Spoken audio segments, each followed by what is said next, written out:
Welcome back to my channel লিসাস ক্রিয়েশনে সবাইকে ওয়েলকাম। আশা করি সবাই ভালো আছো, আমিও ভালো আছি। বাট আমি দু তিন দিন ধরে ঠিকঠাক ব্লগ শ্যুট করতে পারছি না, বিকজ আমার এই ঘরের এসিটা এখনও ঠিক হয়নি, যেই কারণে না কোনো শর্টস মানে যে ভিডিও করতে পারছি, না কোনো ব্লগকে শ্যুট করতে পারছি। এই কারণে এরকম ছোটো ছোটো আধখাপচা দিচ্ছি, চেষ্টা করছি এখন আজকে থেকে একটু বেটার কিছু দেওয়ার। যতদিন এই ঘরের এসিটা ঠিক হচ্ছে, সত্যি কথা বলতে সেভাবে কিছু পাচ্ছি না বেসিক্যালি। ঠিক আছে, চলো তাও আজকে ট্রাই করবো। আমার ঠাকুর পুজো করা হয়ে গেছে, এখন তো বসে রয়েছি, চলো পরে আসছি। এই যে আজকে রেসিপি দেখো, পটলের একটা খুব সুন্দর একটা রেসিপি করা হয়েছে, এটা আমরা দেখেছি কাকিমা বানিয়েছে। আর এদিকে হয়েছে তোমার আলুর চোখা আর মটর ডাল দিয়ে আম দিয়ে টক ডাল, আর ওদিকে পাবদা মাছ হচ্ছে, যখন হয়ে গেলে তোমাদের সাথে শেয়ার করব। পটল রেসিপি দেখো, কত সুন্দর হয়েছে, এবার খেতেও ভালো হয়েছে। কাকিমা আমাকে একটু টেস্ট করতে দিয়েছিল, দারুণ হয়েছে খেতে। আমাদের তো আমি বলেইছিলাম যে দেখো আমাদের ওই প্রবলেমটা হচ্ছে ঘরের জন্য, সেই কারণে মানে এসিটা প্রবলেম হয়ে গেছে বলে এখন আমি আমাদের যে সারা মাসের যে লিস্ট, তোমার দাদাকে হাই করে সারা মাসের যে লিস্ট সেটা করতে বসে গেছি।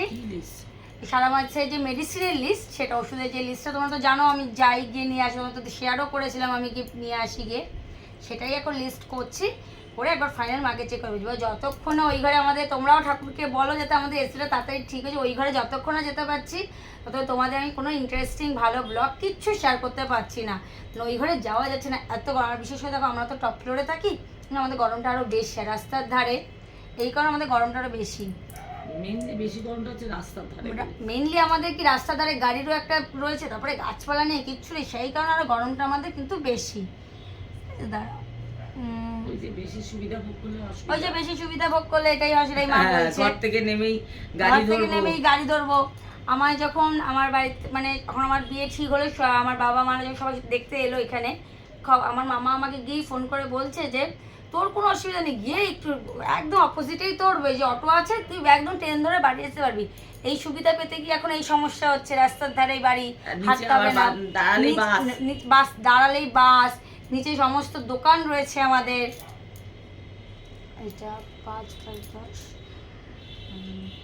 আর বাবার ওষুধ এগুলো সব তো আমি দিই, আর এখন আমিই দেই, আগে এগুলি মা দিত, মা এখন বলেছে তুই দে, এগুলো সব লিস্ট করে নিলাম। এই যে সব পড়া হয়েছে, মা একটু দেখো তো লিস্টটা যে ঠিক আছে নাকি, পুরো কমপ্লিট হয়েছে? হ্যাঁ লিস্ট কমপ্লিট হয়েছে, একটু দেখো। তুই বল, আমি দেখে শুনে নেব। আচ্ছা, ইকোস্প্রিন বাবারটা বলছে, ওরটা না, আমি বাবারটা বলি। প্রথম থেকে বলবি, তোমার ছেলের থেকে শুরু করবো বলা?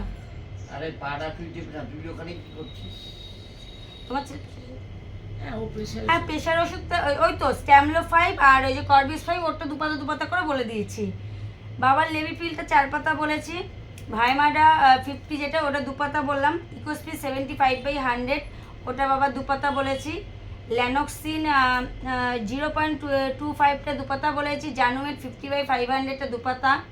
ল্যাসিস 40 5 পাতা বললাম। জ্যারেল টু 10 3 পাতা বলেছি। অ্যাট্রোফিট বি তোমার যেটা প্রেশারের ওষুধ, ওটা 3 পাতা 1 পাতা বলেছি। সবই বাবার ওষুধ। হ্যাঁ, এই যে আগে যত ওষুধ, প্রস্টেটের ওষুধটা বাবার, ওটা নিচে লিখেছি ইউরিম্যাক্সটা। মানে আমার যে শ্বশুরমশাই, তার ওষুধ তোমরা বিশ্বাস করবে না, মানে 8-10 রকমের ওষুধ কিন্তু ওনাকে পার ডে আমরা দেওয়া হয়। মানে আগে যেটা হার্টের জন্য এতগুলি খেত, এখন আবার নতুন করে অ্যাড হয়েছে যে ঘাড়ে কন্ডাল, এই যে ঘাটতে যে হাড় ক্ষয়ে গেছে, সেই জন্য আরো অ্যাড হয়ে গেছে। হার্টের দিকটা যদি বা একটু ঠিক আছে, মানে হার্টের দিকটা এখন ঠিক থাকলো, এখন তোমার প্রবলেম বেশি হয়ে গেছে ঘাড়ের ব্যথাটা নিয়ে, যেই কারণেই ওষুধগুলি দিতে হচ্ছে। আর মানে কি বলবো, যে আর মা, আমি তোমাদের হাসি বলবো, আমার শাশুড়ি মা এই ওষুধটা গত মাসে আমরা নিয়ে এসেছিলাম, এই ওষুধটা দেখে প্রেশার কত, তোমরা নামটা দেখে নিই, ওর কি আছে নামটা না, সিলাকার 10। যাদের বাড়িতে প্রেশারের রুগী, মানে আমার বাপের বাড়িতে প্রেশারের রুগী অনেক আছে, এবং আমার যে ফ্রেন্ড সার্কেল যারা আছে তাদের সবাইকেই বলছি এই সিলাকার 10 একটা ঘরে রেখে দেবে, এটা দেখবে, দেখে দেখে প্রেশারটা কমে যাবে। আসছে এই ওষুধটা আমি গত মাসে অর্ডার করে এনেছিলাম, এই যে এই ওষুধটা আমি অর্ডার করে আনিয়েছিলাম, বাট সেটা কিন্তু খাইনি একদিন, মানে দেখো আমি আসতাম না, দেখো কিরকম বলছে আমাকে, এই যে একদিনের জন্য খাইনি, যে নিয়ে এটাকে আমি অর্ডার করে রেখে দিয়েছে। আপনাদেরকে এটা কি দেখলে প্রেশার কমে? বলছে না, আমি তো আরেকটা খাচ্ছি। না দেখো, ঠিক আছে, সত্যি কথা বলতে ডাক্তার আমাকে 2টো প্রেশার ওষুধ দিয়েছিল, যখন আমার প্রেশারটা বেশি ছিল। তা এখন এত এমনিতে এই গরমে অফিস যেতে এত ঘাম হয় বলে আমি দুটো ওষুধ আর খাচ্ছি না। এমনি আমার প্রেশারটা মেপে দেখেছি এখন নর্মাল আছে, একটাই খাচ্ছি। থাক না এটা। ও আমাকে ওরকম বলে, তাতে কি হয়েছে? পাগলি মেয়ে যা ইচ্ছা আচ্ছা বলে শোনো, বলুক। জানো তো আবার আমার শাশুড়ি বউ আবার বেশি ভালোবাসতে থাকলে, শ্বশুর বউ হ্যাঁ। বেশি ভালোবাসতে থাকলে আবার অনেকে কি হয় বলো তো, আমরা হয়তো নাটক করছি, এগুলি যারা দেখো অনেক দিনের ব্লগার তাদেরই ব্লগে দেখছি যে কমেন্ট আছে নাটক করছো, এই করছে, নাম আমি আর বললাম না। যাই হোক, আমি আসতেও চাই না বেশি কিছু। আর আমার সেই জন্য সত্যি কথা বলা যে, কিন্তু বিশ্বাস করো আমার মানে আমার বাবা মা আমাকে মানে আমি সত্যি কথা মাছ আমি ছোটবেলায় একদম ছোটবেলায় খেতাম, তারপর আমি খাওয়া পুরো বন্ধ করে দিয়েছি। সেগুলি কিন্তু আমি আমার শাশুড়ি মা তার থেকে তোমাদের দাদা ভাইয়ের থেকে জোর বাবা করে এখানে এসে কোনো মাছ খাবো না, মাছ খাবে না, মাছের ঝোল খাবে। চিকেন খাবো না, চিকেন ঝোল খাবো। মটন খাবে না, মটনের ঝোল খাবো। ও আবার কি ধরনের কথা? ঝোল আলু খাবো? খাবি না মানে সব খা। এই যে আমি এখন আমি সত্যি কথা বলছি সবই খাই। হ্যাঁ, চিকেনটা খেতে আমার খুব একটা ভালো চিকেন লাগে না, আমিও খাই না। চিকেনটাকে তুই চিকেনের চিকেন ছাপড়া আমাদের ছাপড়া ঘরে আসেও না, খুব একটা কচিতে আসে, কারণ চিকেন আমরা খাই না। মটনটা হয়তো এখন যেহেতু দেখো মটন খাওয়াটা একটু কমিয়ে দিয়েছি, এখন রেয়ার আসে। কেন তো কোলেস্টেরলের একটা ব্যাপার থাকে, নানা প্রবলেম থাকে। না ওই আগে কারণে যেমন আমাদের আগে কি আগে বলবো, যেমন কিন্তু আমাদের আমি তুই বয়স- না তো আমি দেখিনি, আমি আসার পরে পরে কম কমই অনেক, হয়েছে। মানে সম্রাট ছোট ছিল, আমাদের মানে প্রত্যেকটা সানডে মাটন হতো, এটা একদম নিয়ম করা ছিল।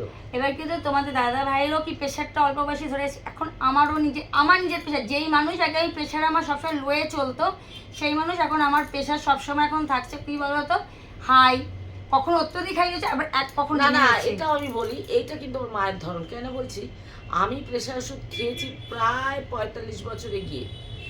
আমি কিন্তু কোনোদিন প্রেশার ওষুধ খেতাম না। কিন্তু এটা আমার মায়ের যে প্রেশার, কিন্তু আমার ছেলে কেন অল্প বয়সে প্রেশার ওষুধ ধরতে হলো জানি জানি না। না, কিন্তু মানে আমি আমার মায়ের এই ধরনটা পেয়েছি। আমার বাবা কিন্তু প্রেশারের ওষুধ ধরলো এই এখন 53-54 বছর বয়সে গিয়ে আমার বাবা কিন্তু প্রেশারের ওষুধ ধরেছে আগে কিন্তু আমার মায়ের মানে অনেক অল্প বয়সেই, কত হবে 45টাই হবে, তখনই আমার মায়ের কিন্তু সেরিব্রাল অ্যাটাক অলরেডি হয়ে গেছে 2017 সালের 11ই জুন আমার সেরিব্রাল অ্যাটাক হয়ে গেছে। এটা মানে ঠাকুরের মানে কৃপায় এবং সবার ভালোবাসা আশীর্বাদে আমার মা কিন্তু বেঁচে, যেই পজিশনে আমার মা গেছিল সেখান থেকে কোনো দিন বেঁচে, হ্যাঁ নিউরো সায়েন্সের মতন হসপিটালের মতো জায়গায় ছিল বলে ওদের বেঁচে ফিরেছে। 100 বার, 100 বার। কি না হলে আমার মায়ের যেই কন্ডিশন হয়ে গেছিল কোনোদিনই বেঁচে ফিরতে তুমি পারতো এটাও না। বলো যে হসপিটালে প্রমোশন ভিডিও করছো না, আমি কিন্তু এটা কিন্তু আরেকটা কথা বলছি, এটা কিন্তু হসপিটালের প্রমোশন ভিডিও না, জাস্ট নামটা আমি নিচে না যেখানে জাস্ট ছিল, নামটা বললাম ডক্টর মানে না, নিউরো সায়েন্সের এটা কথা কোনো বললাম। কথা না। তোর বাবা যে এতবার কেউ এই যে ভর্তি সত্যি করতে কথা হয়েছে, বলছে, আমার সল্ট শ্বশুর লেক মশাই আমৃতে। আমার শ্বশুরবাড়ি সল্টলেক আমৃতে ভর্তি হয়েছে, অনেক জায়গায় ভর্তি হয়েছে। আমি আমার শ্বশুরবাড়িকে সল্টলেক আমৃত থেকে শুনে এসেছি, বাট আমার শ্বশুরবাড়ি কিন্তু ভালো থেকেছে। খড়দাও যে সঞ্জীবনী লাস্ট এসকার, সঞ্জীবনী থেকে। এখান থেকে আমার শ্বশুরমশাই কিন্তু ভালো থেকেছে। বাবা কিন্তু এখানে থাকার পর কিন্তু আমি বলবো বাবা ভালো থাক, মানে সত্যি চাই বাবা ভালো থাকুক সুস্থ থাকুক, কিন্তু আমি আমরিটাকে আমি বেসিক্যালি আমার পার্সোনাল দিক থেকে বলে আমি আমরিটাকে পছন্দ করি না। আমি একদম বলি, এটাও কিন্তু কোনো এবার কেউ হয়তো খারাপভাবে নিতে পারে না, আমি আমার দিক না থেকে বলবো, একটা কথা আমরিটাই বলি, পছন্দ দেখো করি না। ওনাকে তো আমি 2013, 15, 17, 19, 20, 21 আর 22 যে 4 বার নিয়ে গেছি। 23-এ লাস্ট আমি মার্চে ছাড়িয়ে নিয়ে এসেছিলাম। 15ই মার্চ বাবা ডিসচার্জ হ্যাঁ। হয়েছিল। তা আমি মানে আমার হাজবেন্ডের হার্টের কন্ডিশন তো খুবই খারাপ ছিল। যখনই যেতাম ডাক্তারদের সাথে মিট করতে, ডাক্তাররা বলতো, লাস্ট ডাক্তারটা কি লাস্ট বলেছিল? একটা কি কারক যেন ছিল, আমার ঠিক নামটা খেয়াল নেই, বাট ওই কারক বলছিল যে আপনারা কি ওনার বাড়ির লোক? তখন তোমার দাদা ভাই বললো হ্যাঁ আমি ওনার ছেলে, মা আর ওনার ছেলে বউ, যাই হোক। তারপরে বলছে ওনাকে যে আমি ডিসচার্জ করে দেবো, উনি কিন্তু যে কোনো সময় যে কোনো ঘুমের মধ্যে উনি হয়তো কিছু হয়ে যেতে পারে। বলছে, আর 7 উনি দিন না। উনি উনি যে কতদিন হয় 7 দিনের মধ্যেও কিছু হতে পারে বা 15 দিনের মধ্যেও কিছু হতে পারে। এবার বলতে নেই, আজকে কিন্তু বাবা মানে পুরো 1 বছর হতে চললো, এই যে তোমার 6 মে এলে 6 কি 7 মে এলে 1 বছর হবে। বাবার কিন্তু কোনো আমার চেক আপ হচ্ছে না এতদিন, বাবার কিন্তু শুধু এই যে ঘাড়ের ব্যথার জন্য ডাক্তার দেখা চেকআপ হচ্ছে, হচ্ছে না বিকজ ওই বিকজ ডাক্তারটাকে ওই ডাক্তার available- নিজে বলেছে ডাক্তার অ্যাভেলেবেল থাকছে না বলে আমাদের চেক আপ হচ্ছে, এমনি যে কোনো অন্য কোনো কারণ না। বাবা কিন্তু ভালো আছে। এবার দেখো মানুষ যদি ভালো থাকে তাকে কি জোর করে কেউ নিয়ে গিয়ে চলে যাবে, চলো যে ডাক্তারের কাছে যাচ্ছি, কিন্তু রেগুলার মেডিসিন রেগুলার মেডিসিন সেটা তো ওরা সব তোমরা সবাই জানো, আমার দেখতেই পাচ্ছ আমি এই না দেখো বলেছে ওয়েট গেইন দিছে। না করতে, ওয়েট তো ওনার গেইন হচ্ছে বাবার না। তো ওয়েট কোনো গেইন হচ্ছে না।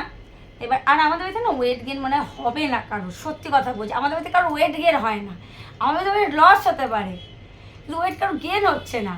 এবার যাই হোক, দেখো ওয়েট গেইনটা মেন জিনিস যেটা হলো সেটা মানুষের সুস্থ থাকাটা। আর এই গরমে সবাইকে হ্যাঁ, ঠিকভাবে সবচেয়ে বড় কথা সবাইকে- কি বলো তো, একটা কথা আমি তোমাদের বলি, যেহেতু আমি ঘরে মানে আমার হাজবেন্ডের অসুস্থতার জন্য আমার এটা হয়তো তোমাদেরও আছে, এটা বলবো কি ভুল না ঠিক, আমার ঘরে প্রেশার মাপা, সুগার মাপা, ওয়েট মাপা, এভরিথিং আছে। মোটামুটি না, এগুলো সবাইকে বলো যে রাখতে এগুলি আমি বলবো হ্যাঁ, এখন হয়তো সবার বাড়িতে প্রেশার মাপা স্যাচুরেশন মাপা সবকিছু আমার ঘরে এগুলি আছে। সবার বাড়ি থেকে এগুলি এবং এমন রাখা একটা উচিত। দিন গেছে, একটা কথা বলি, যে আমাকে দিনের পর দিন অক্সিজেন মানে সিলিন্ডার এনে ঘরে রাখতে তখন আমি হয়েছিল। তো ব্লগ করতাম না, তাই তোমাদের সাথে শেয়ার করতে পারি। গত বছরের কথা বলছি, গত বছর এরকম টাইমে বিয়ের তোমাদের আগের কথা। মানে না বিয়ের আগের কথা, এটা গত বছর বিয়ে হয়ে গেছে আমাদের।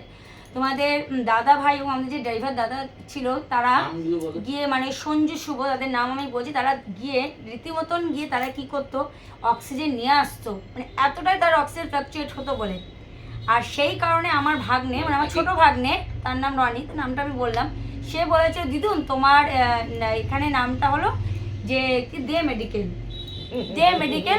হল, যে সব পাওয়া যায় এখানে। বললাম বলো এক একটা দিনে 3 বার 4 বার ঠিক আছে, আজকে হয়তো অনেকটা